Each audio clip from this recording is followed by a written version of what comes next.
Let's focus on the relationship between correlation analysis and regression analysis.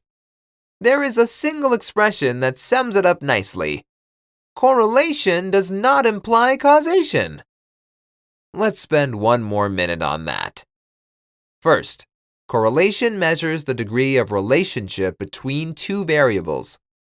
Regression analysis is about how one variable affects another or what changes it causes to the other.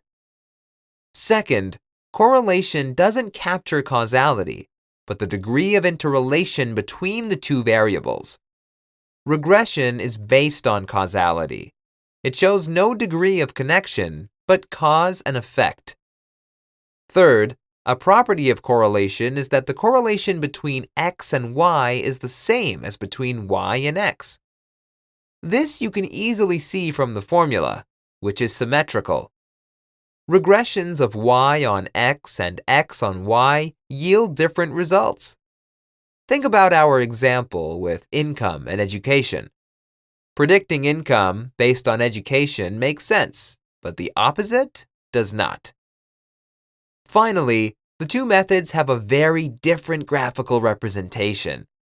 Linear regression analysis is known for the best fitting line that goes through the data points and minimizes the distance between them, while correlation is a single point. All right. Hopefully, this short video clears some doubts you had. Stay tuned.